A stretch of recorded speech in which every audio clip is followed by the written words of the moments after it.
So in Vermont, we've seen a futuristic farm that uses methane from cow poo to power hundreds of homes while also getting oil from algae. And in California, we've checked out a facility turning feces into fuel. But that algae's a ways off from making enough oil to matter much, and the California plant is still using a lot of electricity.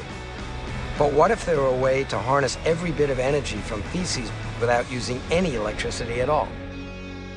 That would mean a real green revolution, and appropriately, it starts in Ireland.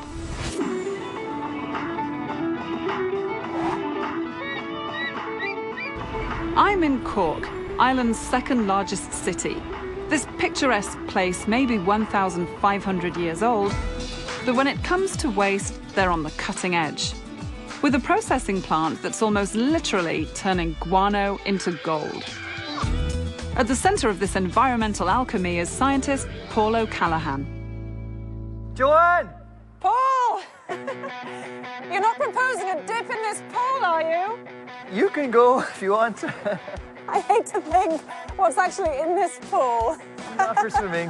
Hi, very nice to meet you. Likewise, indeed. So where are we exactly? You're at the Carrick-Grennan Wastewater Treatment Plant in Cork City, Ireland.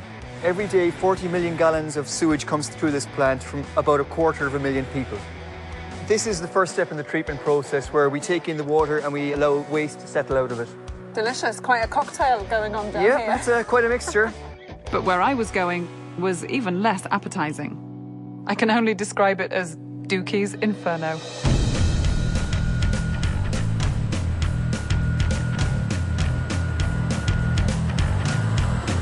Okay, look, I brought you here today to give you an idea of what we're dealing with. This stinks. It does indeed, I agree. It's a powerful smell, so is the energy that it can potentially produce. You seem fine. I'm used to it. Currently, they dewater it, they dry it, and they spread it onto farms. What we're going to look at next will be a technology which can take this and unlock some of the energy and the resources which are actually contained within it. So I hope that where we're heading, I'm going to feel a bit less nauseous. You will. Are you going to stay here another hour and you get used to it? No, I don't want to do that. Let's go. So all of that dried material, all of that dried sludge we saw in that building. We smelled in that building. Indeed, we smelled. So still has energy locked inside of it. A lot of energy. That's energy which is going through this plant 365 days a year and in every city in the world that has a wastewater treatment plant. You can potentially unlock that energy, and we just need to change how we think about it to see it as a resource as opposed to a waste. It was onto an experimental plant run by a cutting-edge company called Supercritical Fluids International. So, welcome to our treatment plant. This is our demonstration facility where we can treat the sewage waste from 14,000 people. At a full-scale plant, you would be looking at more like 500,000 people to 1.5 million. Okay, but is sewage sludge raw sewage at this point when it comes in? It's pretty raw at this point. We're essentially mixing and blending the sewage here, getting it to one consistency, and then it goes into this feed tank, which is the first step in our process. The treated sewage goes through pipes and into a series of pumps. This is the next step, really, where we bring it up to pressure using these pumps. These are high-pressure pumps. We increase the pressure to 3,200 pounds per square inch. Which sounds like a lot of pressure. Yeah, it's an incredible amount. 3,200 psi, it'll be like an elephant standing on a dime. Okay, or squashed. Squashed, indeed, yeah. Or about 100 times the pressure in a tyre of your car. Then we increase the temperature. We've squished the poo, now we're going to cook the poo. Exactly. Okay. We've squished it, and now we're going to heat it and bake it. What kind of heat are we talking about? You're talking 700 degrees Fahrenheit. Wow. That's hot enough to melt lead, about 500 degrees beyond water's boiling point. I think I'm intimidated. Come into the future. All right, then. I step into what Paul calls the hot room. It's here that one of the most difficult problems in waste disposal is dealt with. Section of the reactor. What to do with the water that makes up most of our poo. So, organic waste, human waste, animal waste, they're mostly water. So even though it doesn't look like it? Yeah, it's still 70 or 80% water. I mean, you and I are 70% water, and our waste is even higher percentage. Remember, we spend $5 billion a year just processing our solid waste.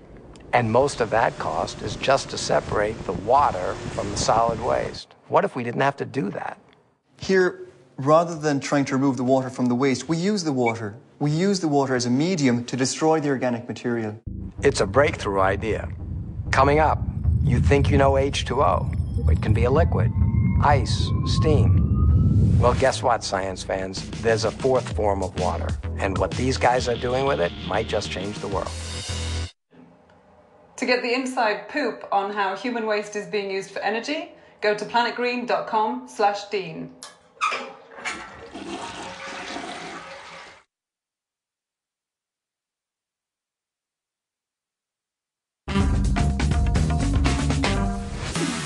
Joanne's in Cork, Ireland, where a cutting-edge company is taking the simplest ingredient imaginable, water, and using it to obliterate human waste and generate energy in a pollution-free way that's never been tried before. The human waste, partially treated, comes into the plant and is subjected to incredible pressures and temperatures up to 700 degrees Fahrenheit. This combination brings the water way past its boiling point. It's no longer water, it's not steam, and it's definitely not ice. It's not a solid, it's not a liquid, it's not a gas. It's in a fourth state, supercritical. It's somewhere in between a liquid and a gas. It will diffuse like a gas, but it will dissolve like a liquid. And you get very rapid rates of reaction in supercritical water. These reactions are so dramatic that engineers all around the world are racing to use this fourth form of water in nuclear reactors. That's because this fourth form of water, invisible to the naked eye, has enormous power. Supercritical water oxidation will basically destroy any organic material known to man. Pharmaceuticals, explosive wastes. Poo? Poo, that's one of the easier ones to destroy. Hazardous, toxic waste. Absolutely. Any highly hazardous, highly toxic waste will be completely destroyed in this process. In just 60 seconds, the piped-in poo is completely dissolved and broken down into its molecular components. Supercritical, super quickly. Indeed. So much steam is produced from the water that it can power the entire plant and then some. Additional energy is sent onto the electrical grid for use by homes and businesses, and the carbon dioxide is sold as gas. So what you see here in these beakers, that's what we started with. Right. Within 60 seconds, it was completely oxidized. We've decanted the water, and this is the ash which is left behind. That's the silica. That would be the silica. The silica, a clay-like material, can be sold as an ingredient to make cement, This is phosphorus. and the phosphorus is used for fertilizer. So the waste coming into this plant is 100% recycled. It's almost impossible to imagine that there aren't harmful byproducts from being able to do this. You get complete destruction of all the material in there into harmless and safe byproducts. So we're actually releasing the energy, can export electricity back to the grid, as opposed to consuming energy in the process. Who knew? It's all in the poo. It's all there. You just got to figure out how to reuse it.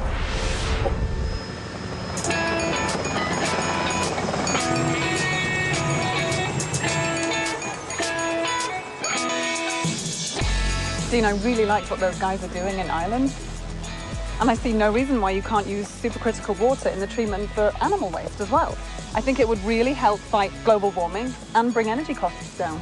Well, it really will be exciting when they can finally cost-effectively extract useful energy from what we used to think of as waste. It would be a revolution. Yeah, perhaps the smelliest revolution in history. But if we all join in, maybe we can finally stop wasting our waste. That would be a good thing.